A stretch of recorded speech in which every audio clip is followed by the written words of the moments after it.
Welcome to SKP learning. तो friend, आज हम लोग परीक्षा नियामक प्राधिकारी द्वारा आयोजित 2021 में जो उत्तर प्रदेश जूनियर एडेड विद्यालय भर्ती होने वाली है, उसमें मैं यूपी टेट 2017 का सामाजिक विज्ञान का हल प्रश्न पत्र लेके आया हूँ। ऐसे ही प्रश्न पूछे जाएंगे आगामी जूनियर एडेड विद्यालय भर्ती में। तो चलिए वीडियो को शुरू करते हैं। तो चलिए मित्रों, पहला क्वेश्चन आ रहा है कि भिलाई इस्पात कारखाना स्थित है छत्तीसगढ़, झारखंड, मध्य प्रदेश और उड़ीसा। तो आपका जो राइट ऑप्शन हो जाएगा फ्रेंड, छत्तीसगढ़। छत्तीसगढ़ यानी स्टील अथॉरिटी ऑफ इंडिया के अंतर्गत इस्पात कारखाने हैं। भिलाई इस्पात कारखाने कहाँ हैं? छत्तीसगढ़ में। अगर राउरकेला इस्पात कारखाने की बात की जाए तो राउरकेला कहाँ पे है? उड़ीसा में है। बोकारो इस्पात कारखाना की बात की जाए तो झारखंड में है। और दुर्गपुर इस्पात कारखाना पश्चिम बंगाल में है। इसको इसको इस्पात कारखाना पश्चिम बंगाल में है। सेलम इस्पात कारखाना तमिलनाडु में। और विश्वेश्वरैया आयरन एंड स्टील कारखाना भद्रावती कर्नाटक में है। तो इम्पोर्टेंट फैक्ट हो गए हैं। चलिए आगे बढ़ते हैं। दूसरा क्वेश्चन देख लेते हैं कि निम्नलिखित शैलों में से कौन सा अवसादी शैल का उदाहरण है? ए स्लेट, बी संगमरमर, सी सेल, डी ग्रेनाइट। तो फ्रेंड, यहाँ पे सेल क्या हो जाएगा?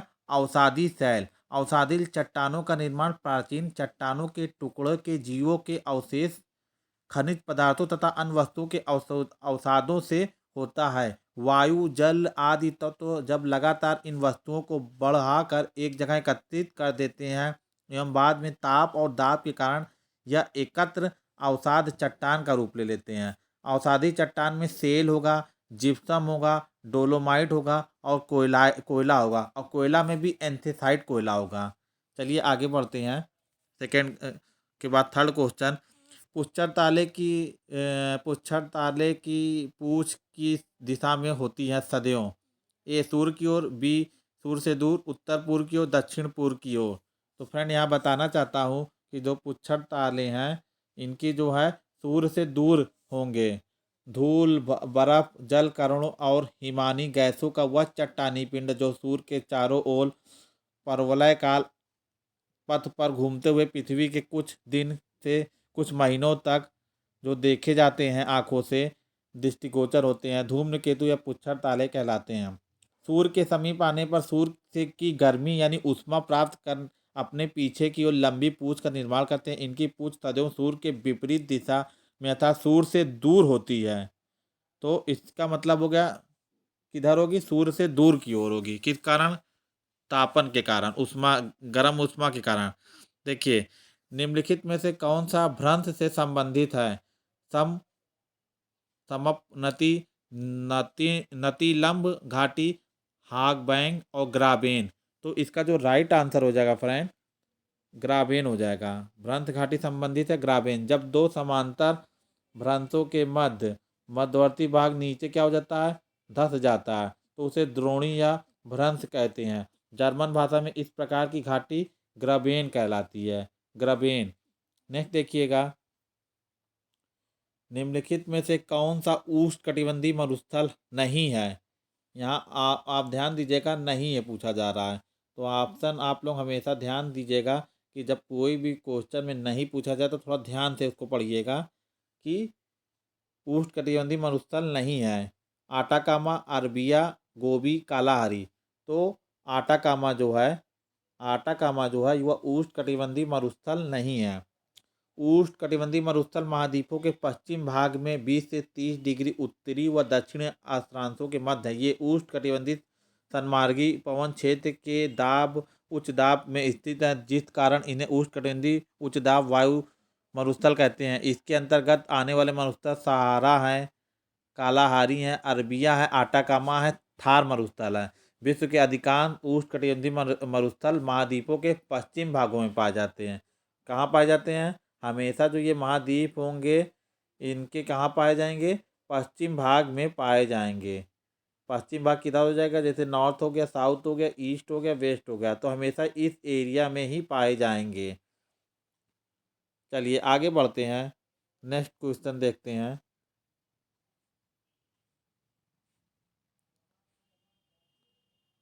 तापक्रम विलोमता का अर्थ होता है बढ़ती ऊंचाई के साथ घटता तापक्रम, बढ़ती ऊंचाई के साथ बढ़ता तापक्रम, बढ़ती ऊंचाई के साथ स्थिर तापक्रम, बढ़ती ऊंचाई के साथ अस्थिर तापक्रम।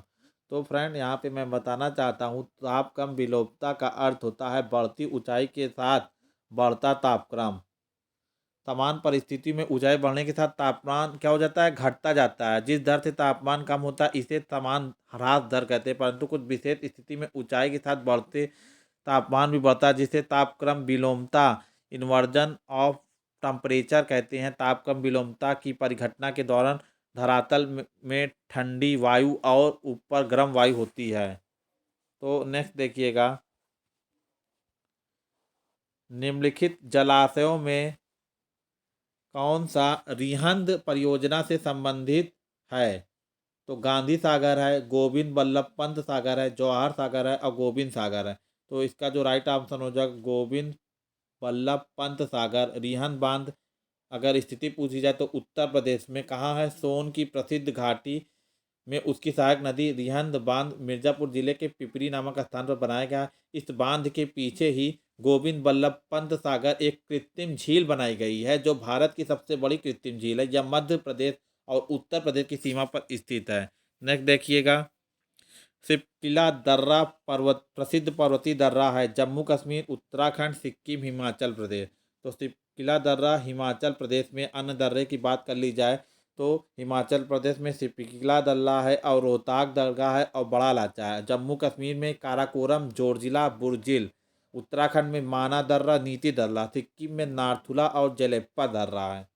तो चलिए हो गया ये। अब देखिए आगे देखिए, सामाजिक अध्ययन सामाजिक अध्ययन अध्ययन के अध्यापक को विषय वस्तु के साथ साथ किस चीज़ का ज्ञान होना चाहिए? शिक्षा के उद्देश्यों का, शिक्षण विधियों का, शिक्षण तकनीक का, उपयुक्त में से कोई नहीं।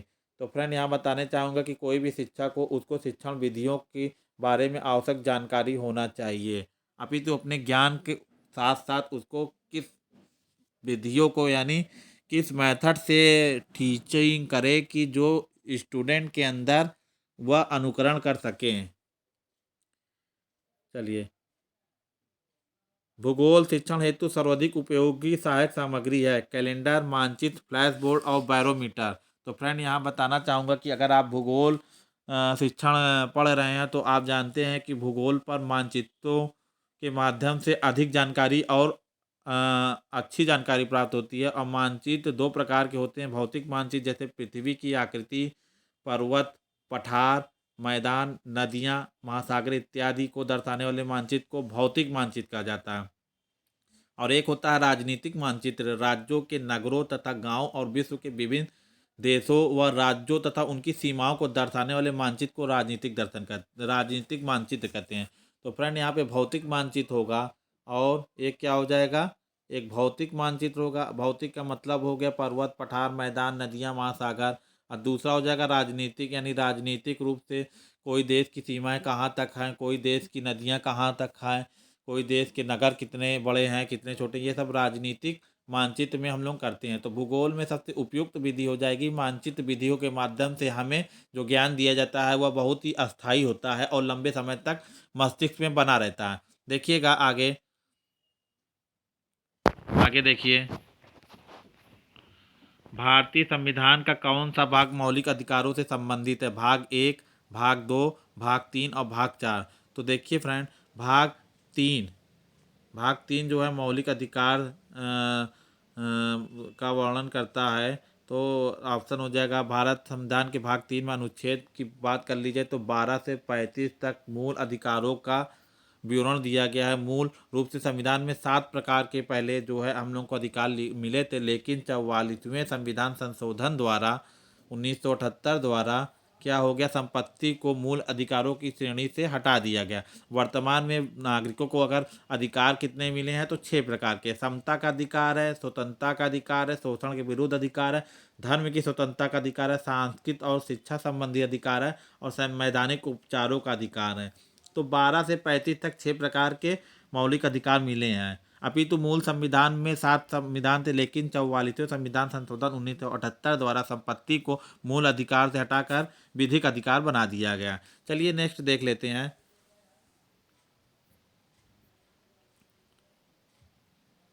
पंचायती राज को सुदृढ़ करने हेतु भारतीय संविधान में निम्नलिखित में से कौन सा संशोधन किया गया?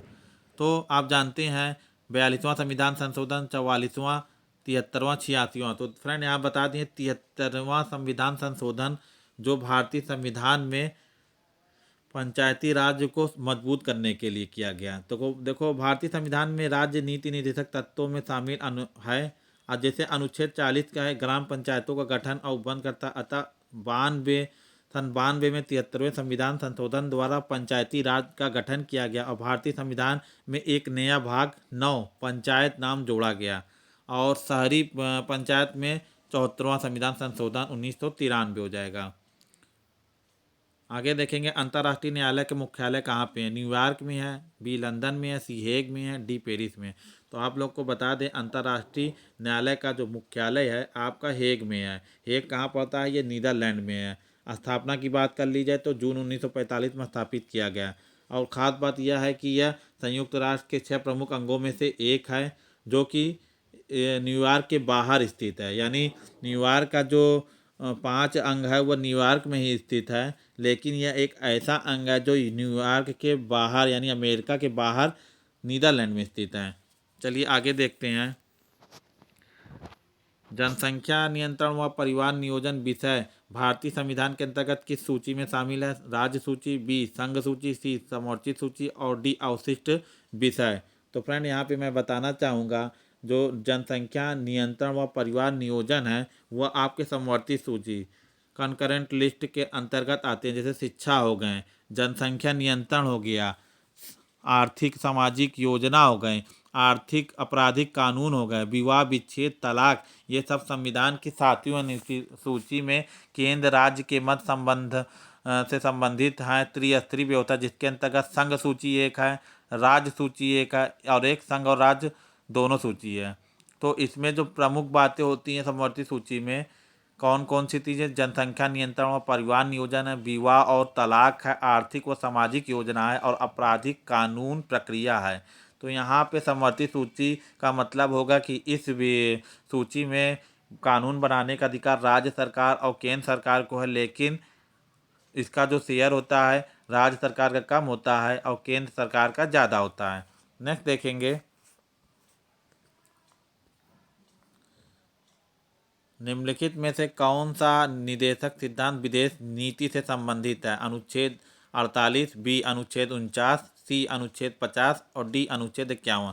तो यहाँ पे बता दें कि विदेश नीति से संबंध 51 है। देखो भारतीय संविधान के भाग 4 में 36 से 51 तक राज्य के नीति निर्देशक तत्व का उल्लेख है। अनुच्छेद 51 अंतर्राष्ट्रीय शांति और सुरक्षा की अभिवृद्धि करता है तथा राष्ट्र के बीच न्यायपूर्ण और सम्मानपूर्वक संबंधों को बनाए रखता है। अंतर्राष्ट्रीय विधि और बाध्यताओं के प्रति आदर बढ़ाना और अंतर्राष्ट्रीय विवादों के मध्यस्थ द्वारा निपटाने के लिए प्रोत्साहन देना इत्यादि का उल्लेख विदेश नीति से संबंधित अनुच्छेद 50 में है। सॉरी अनुच्छेद 51 में है। अनुच्छेद 51 में है। तो चलिए फ्रेंड आगे देखते हैं। सामुदायिक विकास कार्यक्रम शुरू किया गया। ए 1952, बी 1955, सी 1957 और डी 1960। तो फ्रेंड यहाँ बता दें कि सामुदायिक विकास कार्यक्रम की शुरुआत 1952 में हुई थी। प्रथम पंचवर्षीय योजना जो 1951 और 55 के दौरान थी। सामुदायिक विकास कार्यक्रम में कृषि विकास, सिंचाई साधनों का विकास, शैक्षिक विकास, यातायात के साधनों का विकास, कारीगर एवं कृषकों का तथा अन्य व्यवसाय हेतु प्रशिक्षण व साफ सफाई, आवास एवं मनोरंजन की व्यवस्था के तत्व सम्मिलित हैं।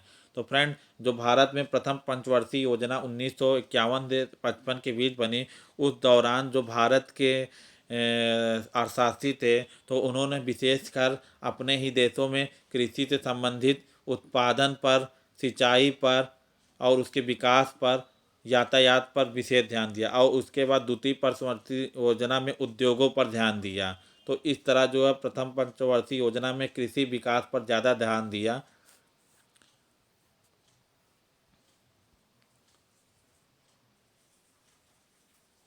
नेक्स्ट देखिएगा भारत के उच्चतम न्यायालय ने भारतीय संविधान के बुनियादी ढांचे का सिद्धांत दिया। ए शंकरी प्रसाद के मामले में, बी सज्जन सिंह के मामले में, डी गोरखनाथ के मामले में और सी गोरखनाथ के मामले में और डी केशवानंद भारती मामले में। तो फ्रेंड यहाँ बताना चाहूँगा केशवानंद भारती मामले में संविधान के भाग 20 के अनुच्छेद 368 में संसद को संविधान और इसकी व्याख्या में संशोधन करने की शक्ति है। किस भाग में? संविधान के 20 भाग में अनुच्छेद की बात की जाए तो 368 में सर्वोच्च न्यायालय क्या कर सकता है? संविधान में संशोधन करने की शक्ति प्राप्त है। उन व्यवस्था को समाप्त भी कर सकता है जो संविधान के मूल ढांचे से संबंधित ना हो। यह व्यवस्था उच्चतम न्यायालय केशवनाथ भारती बनाम 1973 के मामले में निर्णय दिया। नेक्स्ट देखिएगा, भारतीय संविधान के किस अनुच्छेद के अंतर्गत राज्यपाल एक विधेयक को राष्ट्रपति की स्वीकृति के लिए सुरक्षित रखने की शक्ति है? अनुच्छेद 52, अनुच्छेद 108, अनुच्छेद 200, अनुच्छेद 213। तो फ्रेंड अनुच्छेद 52 की बात कर ली जाए तो ये राष्ट्रपति से संबंधित है, और अनुच्छेद 200 बात कर ली जाए तो यह राज्यपाल से संबंधित है, और अनुच्छेद 213 हाईकोर्ट से संबंधित है, और अनुच्छेद 108 धन विधेयक से संबंधित है। तो फ्रेंड यहाँ पे राइट आंसर हो जाएगा अनुच्छेद 200। अनुच्छेद 200 उत्पन्न करता है कि राज्यों की विधायिका द्वारा पारित विधेयक राज्यपाल के समक्ष प्रस्तुत किया जाएगा। इस पर वह अपनी सहमति दे सकता है या उसे अस्वीकृत कर सकता है, या विधेयक पुनर्विचार हेतु विधायकों को वापस भेज सकता है। इसके अतिरिक्त वह विधेयक को राष्ट्रपति की स्वीकृति के लिए भी सुरक्षित रख सकता है। तो अनुच्छेद 2 के अंतर्गत कहा गया है कि राष्ट्रपति के लिए वह स्वीकृत कर सकता है। नेक्स्ट देखिएगा,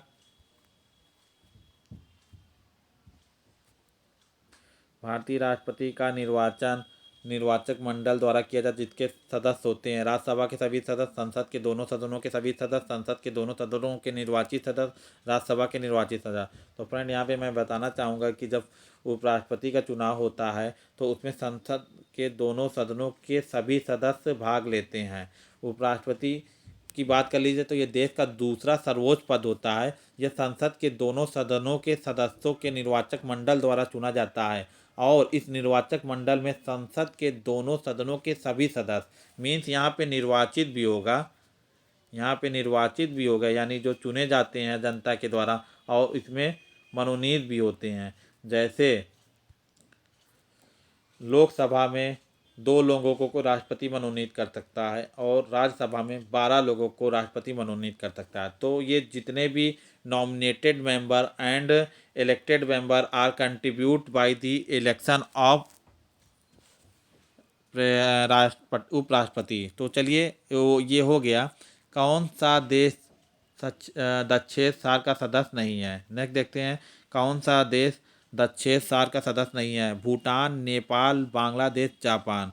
तो फ्रेंड आपको बता दें कि जापान जो है सार्क का सदस्य नहीं है। अब सार्क की स्थापना कर ली जाए तो ये 7-8 दिसंबर 1985 को काठमांडू में हुई थी। इसका मुख्यालय काठमांडू में है, और यहाँ पे भारत के पड़ोसी राज्यों का एक सम्मेलन हुआ था 7 से 8 दिसंबर, जिसमें भारत था, मालदीव था, पाकिस्तान, बांग्लादेश, श्रीलंका, भूटान, नेपाल, और 8वां सदस्य अफगानिस्तान भी शामिल हो गया। इस तरह 8 सदस्य दक्षिण एशियाई क्षेत्रीय सहयोग संगठन के सदस्य हैं। नेक्स्ट देखिएगा, राजपूत पेंटिंग के लेखक कौन है? आनंद के स्वामी, राय कृष्णदास, डॉक्टर मोतीचंद और WC आर्चर। तो फ्रेंड राजपूत पेंटिंग आनंद के स्वामी से संबंधित है। नेक्स्ट देखिएगा, लोक कला का संबंध किससे है? ए क्षेत्रीय कला, बी चित्रकला, सी आधुनिक कला, और डी प्राग ऐतिहासिक कला। तो फ्रेंड यहाँ बताना चाहूँगा कि जो लोक कला है इसको क्षेत्रीय कला भी कहते हैं।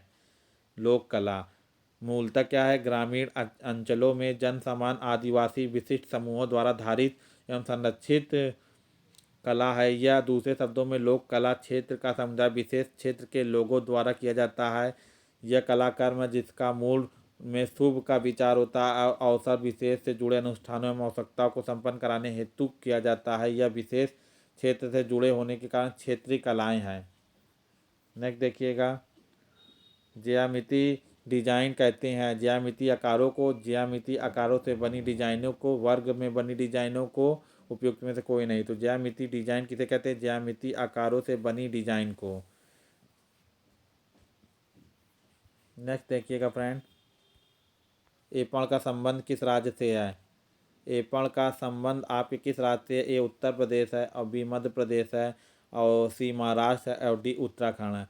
तो फ्रेंड यहाँ पे आपका जो राइट आंसर हो जाएगा option D is the right option of this question, एपण। देखो फ्रेंड, एपण का संबंध उत्तराखंड में शुभ अवसर पर बनाई जाने वाली रंगोली चित्रकला को एपण कहते हैं। मुख्यतः यह कुमायूं की स्थानीय चित्रकला शैली है। एपण उत्तराखंड की कुमायूं की चित्रकला शैली है। चलिए अब देखते हैं नेक्स्ट क्वेश्चन। हिंदुस्तानी संगीत में श्रुतियों की कुल कितनी संख्या की गई है? ए 22, बी 13, सी 12, डी 9। तो फ्रेंड यहाँ बताना चाहूँगा कि हिंदुस्तान संगीत में श्रुतियों की कुल संख्या की बात कर ली जाए तो 22 है। और संगीत के मूल तत्व की बात कर ली जाए तो तत्व में नाप है, श्रुति है, स्वर है, ग्राम है, ठाठ है, राग है, वर्ण, अलंकार, लय तथा ताल है। श्रुति वह ध्वनि है या नाद है जो गीत में प्रयुक्त की जा सके, एक दूसरे से अलग व स्पष्ट सुनी जा सके। हिंदुस्तान संगीत में श्रुतियों की कुल संख्या 22 है। नेक्स्ट देखिएगा, हिंदुस्तान संगीत में शुद्ध और विकृत कुल मिलाकर कितने स्वर होते हैं? तो फ्रेंड मैं बता दूं, यहाँ पर जो कुल स्वर होंगे वह 12 होंगे, 7 और 5। देखिए, जब स्वर अपने निश्चित स्थान पर होते हैं तो वे शुद्ध अथवा प्राकृतिक स्वर होते हैं। इनकी संख्या 7 होती है। यानी प्राकृतिक स्वरों की संख्या कितनी हो जाएगी आपकी फ्रेंड? तो प्राकृतिक स्वरों की संख्या हो जाएगी आपकी 7। और होती है जब स्वर अपनी निश्चित अवस्था से नीचे, ऊपर या गाय बजाए जाते हैं तो विकृत स्वर कहलाते हैं। इनकी संख्या 5 होती है। तो कुल पूछा स्वर में विकृत और शुद्ध और विकृत, तो शुद्ध हो गए 7 और विकृत हो गए 5, तो टोटल हो गए कितने? 12। शुद्ध स्वर 7। चलिए आगे देखें। चार ताल का प्रयोग किस गायकी के साथ किया जाता है? ए धमार, बी तराना, सी ध्रुपद और डी ख्याल।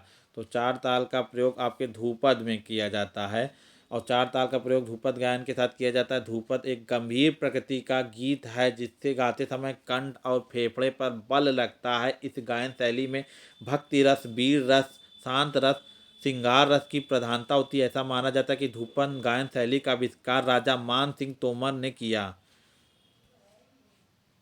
नेक्स्ट देखिएगा, अब पूछा जा रहा है कि इनमें से कौन सा तबला वादक नहीं है? ए पंडित किशन महाराज, बी जाकिर हुसैन, सी रामदास शर्मा और डी अहमदादास थिरकवा। तो फ्रेंड यहाँ मैं बताना चाहूँगा कि रामदास शर्मा जो थे ये तबला वादक नहीं थे। ऑप्शन में पूछा जा रहा नहीं। तो पंडित किशन महाराज तबला वादक थे, डॉक्टर जाकिर हुसैन तबला वादक थे, अहमदादास थिरकवा थे। तो यहाँ पूछा जा रहा तबला वादक नहीं थे। नेक्स्ट देखिएगा, प्रथम राष्ट्रीय खेल का आयोजन कहाँ हुआ? ए दिल्ली, बी बॉम्बे, सी कलकत्ता और डी मद्रास। तो फ्रेंड आप जानते हैं जो प्रथम राष्ट्रीय खेल का आयोजन बॉम्बे में हुआ 1905 में। चलिए एक कथन आ रहा है कि आज भारत को गीता की नहीं बल्कि फुटबॉल के मैदान की आवश्यकता यह किस विचारक ने प्रस्तुत किए? ए राधा कृष्णन, बी स्वामी विवेकानंद और सी प्लेटो और डी रूसो। तो फ्रेंड यहाँ बताना चाहूँगा कि स्वामी विवेकानंद का ऐसा वक्तव्य है कि आज भारत को गीता की नहीं बल्कि फुटबॉल के मैदान की आवश्यकता है। ऐसा क्यों कहा गया? क्योंकि आज भारत को तेज़ी से विकास करना होगा। इसकी व्याख्या इन्होंने स्वामी विवेकानंद ने की। नेक्स्ट देख लिया जाए, खेल दिवस मनाया जाता है? ए 25, बी 29, सी 30 और डी 31। तो आपको फ्रेंड बता दूं, खेल अगस्त जो है 29 अगस्त को मनाया जाता है। किस लिए मनाया जाता है? क्योंकि इस दिन मेजर ध्यानचंद की जयंती के अवसर पर मनाया जाता है। और ध्यानचंद महान खिलाड़ी थे, हॉकी के जादूगर कहे जाते थे, और इनके नेतृत्व में भारत ने में कई मेडल भारत में प्राप्त किए।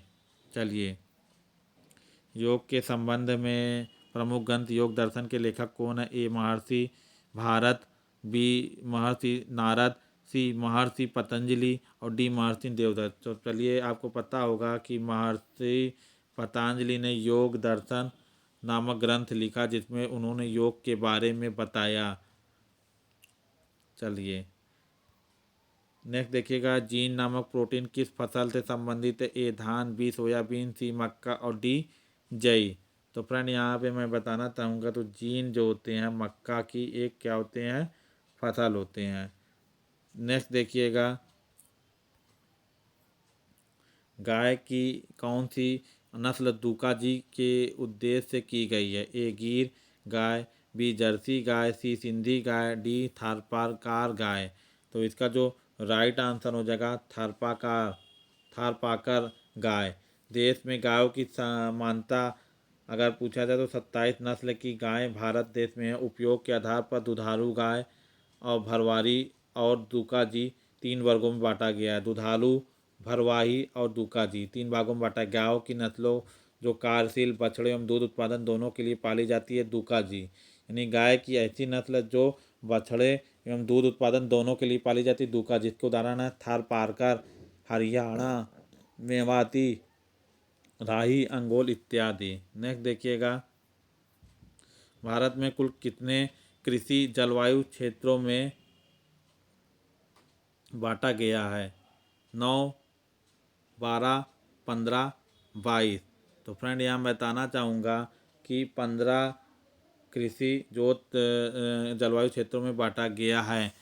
15 जलवायु क्षेत्रों में बांटा गया, जैसे पश्चिमी हिमालय श्रेणी हो गया, पूर्वी हिमालय श्रेणी हो गया, निम्न गांगेय मैदानी क्षेत्र हो गया, मध्य गंगेय मैदानी क्षेत्र हो गया, उच्च गंगेय मैदानी क्षेत्र हो गया, गंगा पार का मैदानी क्षेत्र हो गया, पूर्वी पठार तथा पर्वतीय क्षेत्र हो गया, केंद्रीय पठार तथा पर्वतीय क्षेत्र हो गया, पूर्वी तटीय मैदान, पर्वतीय ढाल, पश्चिमी तटीय मैदान, पर्वतीय क्षेत्र, गुजरात के मैदानी और पर्वतीय क्षेत्र, पश्चिमी मैदानी का पर्वतीय क्षेत्र और भूत क्षेत्र।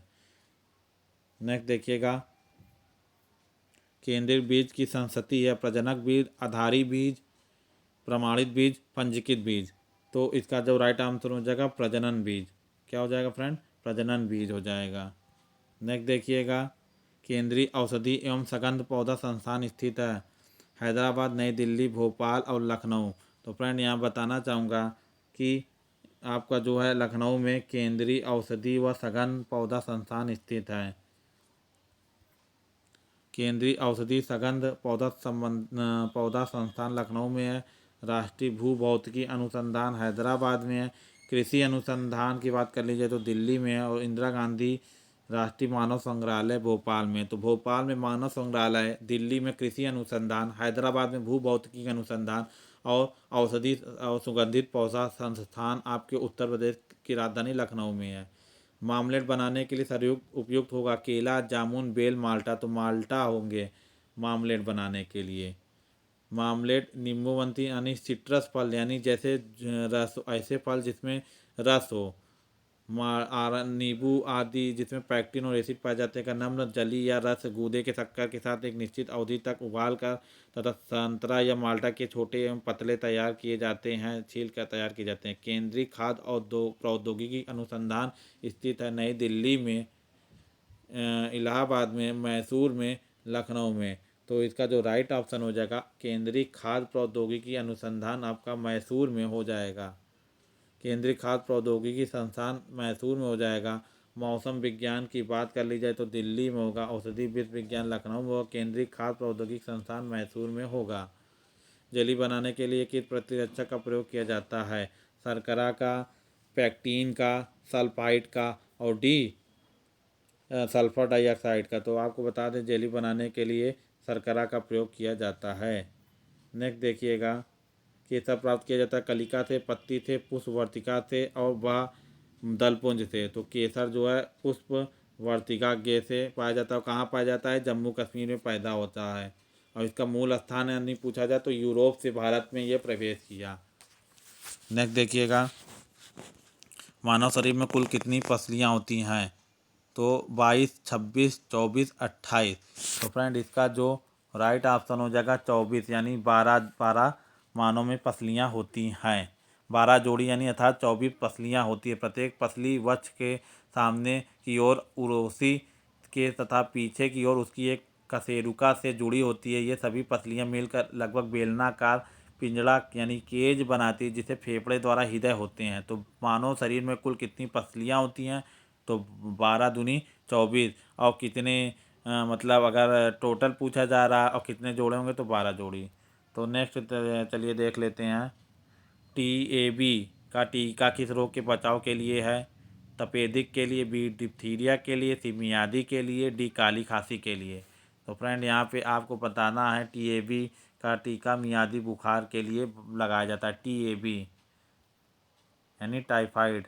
साल्मोनेला टाइफोसा नामक जीवाणु से होता है। यह रोग पानी में की गंदगी से फैलता है। इसे मोतीझरा या आंत बुखार कहते हैं। इस रोग के बच्चों के लिए TAB का टीका लगवाना चाहिए। अंतर्राष्ट्रीय योग दिवस कहाँ मनाया जाता है? 21 जून, 20 जून, 25 जून, 28 जून। तो 21 जून को विश्व योगा दिवस मनाया जाता है। अब 11 दिसंबर 2014 को संयुक्त राष्ट्र महासभा में 21 जून को प्रतिवर्ष अंतर्राष्ट्रीय योग दिवस मनाने की घोषणा की गई। ध्यातव्य है कि 21 जून को विश्व संगीत दिवस भी मनाया जाता है। तो विश्व संगीत दिवस भी मनाया जाएगा, विश्व योग दिवस भी मनाया जाएगा। और संयुक्त राष्ट्र ने इसकी घोषणा 11 दिसंबर 2014 को की गई थी। किस वस्त्र में गोंद का कल्प का उपयोग किया जाता है? तो फ्रेंड ऊनी वस्त्रों में, सूती वस्त्रों में, रेशमी वस्त्रों में, नायलॉन में। तो इसका ऊन गोंद का कल्प जो है रेशमी वस्त्र में किया जाता है। रेशमी वस्त्र में गोंद का कल्प का प्रयोग किया जाता है। ध्यातव्य है कि विश्व में भौगोलिक दृष्टि से एशिया में रेशम का सर्वाधिक उत्पादन होता है, जो विश्व के उत्पादन का 95% रेशम का उत्पादन भारत में द्वितीय स्थान पर है। रेशम की कुल 5 व्यावसायिक किस्में हैं: शहतूत, ओक, टसर एवं उष्णकटिबंधीय टसर मूंगा। अष्टाध्यायी। अब देखिए नेक्स्ट आ रहा है आपका अष्टाध्यायी के लेखक कौन है? वेद व्यास, पाणिनि, शुक्रदेव, वाल्मीकि। तो बहुत इजी क्वेश्चन था। अष्टाध्यायी के लेखक जो है पाणिनि है। कौन है फ्रेंड? पाणिनि है अष्टाध्यायी के लेखक। और महाभारत के लेखक वाल्मीकि हैं। महाभारत के लेखक वाल्मीकि हैं। सॉरी फ्रेंड, वाल्मीकि नहीं है, महाभारत के वेद व्यास हैं। रामायण के वाल्मीकि हैं। तो चलिए फ्रेंड, अष्टाध्यायी के लेखक पाणिनि हैं और वाल्मीकि की बात कर ली जाए तो ये रामायण के वाल्मीकि हैं। महाभारत के वेद व्यास हैं। द्वितीय बौद्ध संगीति का आयोजन किसके साल का शासनकाल में हुआ था? उदयभट्ट, महापद्मन, शिशुनाग, कालाशोक। तो फ्रेंड आपको पता होगा कि कालाशोक के काल में द्वितीय बौद्ध संगीति का आयोजन हुआ था। प्रथम अजातशत्रु में हुआ था, द्वितीय कालाशोक में, तीसरा अशोक और चौथा कनिष्क के समय में हुआ था।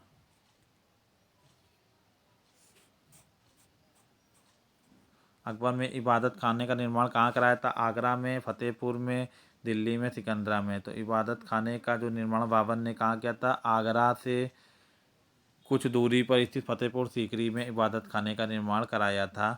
नेक्स्ट देखिए, आर्य समाज की स्थापना कब हुई थी? 1865, 70, 75, 80। तो आर्य समाज की स्थापना स्वामी दयानंद सरस्वती ने 1875 में बम्बई में की थी। और इनके गुरु दंडी स्वामी पूर्णानंद ने इनका नाम दयानंद सरस्वती रखा। बचपन में इनका नाम मूल शंकर था। इन्होंने ही वेदों की ओर लौटो का प्रसिद्ध नारा दिया और इन्होंने वेदों को भारत का आधार स्तंभ बनाया। स्वामी दयानंद द्वारा लिखी कुछ कृतियाँ सत्यार्थ, प्रकाश, पाखंड, अखंडन, वेद भाष्य। सत्यार्थ प्रकाश हो गया, पाखंड, अखंडन, वेद व्यास इत्यादि।